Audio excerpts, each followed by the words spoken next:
2025년 한 해 동안 사랑받았던 시술에 대해서 알아보려고 하는데 필러, 리프팅, 보톡스 과연 어떤 것들이 포함되어 있을까요? 저희가 체감하고 진짜 시술 받았던 횟수를 기준으로 말씀드리겠습니다. 안녕하세요. 피부과 전문의 은동혁입니다. 안녕하세요. 피부과 전문의 송치현입니다. 자, 오늘은 우리가 한 해를 되돌아보면서 어떤 시술들이 사랑을 받았냐를 한번 알아보려고 하는데요. 각 순위마다 왜 선택이 됐는지, 어떤 분들께 잘 맞았는지, 주의할 점은 뭔지 짧고 정확하게 짚고 넘어가도록 하겠습니다. 보시죠. 오일은 무엇인가요? 콜라겐 시술의 가장 대표 주자인 스컬트라입니다. 예전에는 채워 넣어서 빵빵하게 만드는 그런 게 트렌드였다면은 요즘에는 자연스럽게 꾸민 듯 안 꾸민 듯한 개선을 원하시는 분들이 많아졌기 때문에 순위권 내에 올라왔지 않나 그렇게 생각이 됩니다. 위고비가 굉장히 열풍이 불면서 그런 주사를 맞다 보면 당연히 얼굴에도 살이 빠지는데 항상 빠진 포인트가 이 귓볼에서 앞볼에서 여기 악광대 이런 데가 자꾸 꺼진단 말이에요. 유행과 같이 더불어서 인기를 얻지 않았냐라고 생각을 합니다. 4위는 리프팅계의 큰 형님이죠. 울세라입니다.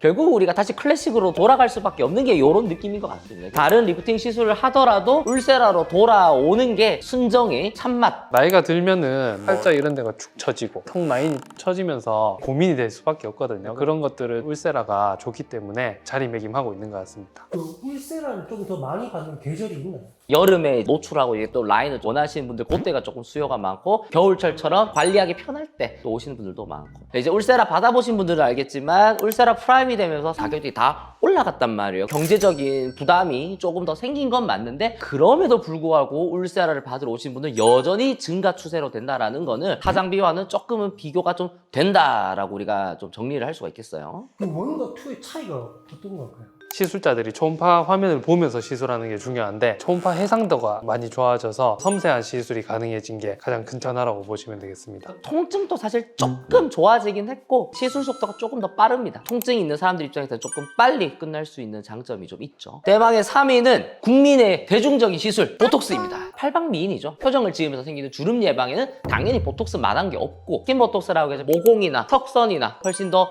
좋아질 수 있는 장점이 있고 바디 쪽에도 많이 쓰죠. 몸의 윤곽까지도 같이 신경을 쓰기에 좋은 시술이다 라고 말씀드릴 수 있어요. 독일산 말고 국산도 좀 많이 받더라고요. 내성 줄인 제품이 국산으로는 코어땡, 외산으로는 제오땡. 저는 제 얼굴에 제오땡 맞습니다. 당연히.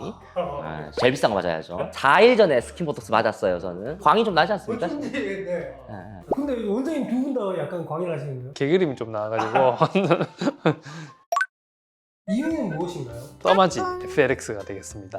고가의 시술임에도 불구하고 환자들의 어떤 믿음과 그리고 효과에 대한 차이가 타 장비에 비해서 확실히 좀 있다라고 느끼는 게 포인트가 될 수도 있을 것 같고 쫀쫀함 이런 것들을 선호하는데 써마지 만한 것이 없다라는 게 좀 얘기가 될 수가 있겠어요. FLX라고 붙었는데 이게 그전 장비하고 어떤 차이가 있나요? 그러니까 써마지 FLX가 4세대입니다. 통증도 적어지고 팁 크기가 좀 커졌어요. 같은 한 샷을 하더라도 더 넓은 범위, 더 많은 열을 전달할 수가 있으니까 더 좋아졌다라는 거죠. FLX 4세대를 지금 대부분 다 쓰고 있는 이유는 그런 이유가 되겠죠. 써마지 단독으로도 사실 많이 시술하지만은 울세라와 병합을 해서 시술하시는 케이스도 굉장히 많습니다. 대망의 1위는 리쥬란입니다. 너무 아프기 때문에 1위를 할 수 있을까 생각이 들긴 하지만은 모르는 사람이 없어요. 화장품 발라서 보습이 안 된다. 제일 먼저 찾는 게 리쥬란이고 설명을 안 하더라도 환자들이 받아들이고 잘 맞는 그런 부분이 아닌가 싶습니다. 리쥬란 종류가 아무래도 좀 많기 때문에 리쥬란 전체적으로 조금 그런 거지 않을까라고 생각을 하고 피부에 넣는 시술들 중에 가장 안전하고 가장 부작용 없이 맞을 수 있는 거기 때문에 처음에 입문하시는 분들 입장에서는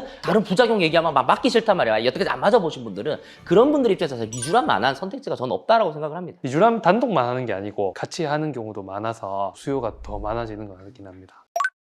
2025년에 유행했던 우리 피부과 시술 탑5에 대해서 알아봤습니다. 트렌드가 어떤 식으로 잘 흘러갔고 내년에도 조금은 연속되지 않을까라고 조심스럽게 생각은 좀 해볼 수 있을 것 같아요. 요즘은 확실히 피부나 얼굴에 드라마틱한 변화를 주는 시술들보다는 본연의 이런 아름다움을 살릴 수 있는 자연스러운 시술들이 주를 이루고 있는 것 같은데 그게 이 순위 내에 잘 반영이 된 것 같습니다. 내가 다 받는다고 다 좋은 게 아니에요. 정확하게 뭘 원하고 있냐, 내가 가장 효과를 볼 수 있는 것들을 우선순위로 정해야 되기 때문에 피부과 전문의에게 진료보시고 보시고 결정을 내리시는 게 나을 것 같습니다. 여러분의 피부 전성기 2026년도 닥터스가 함께 하도록 하겠습니다. 새해 복 많이 받으세요.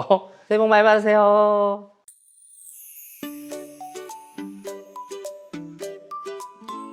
피부 라운지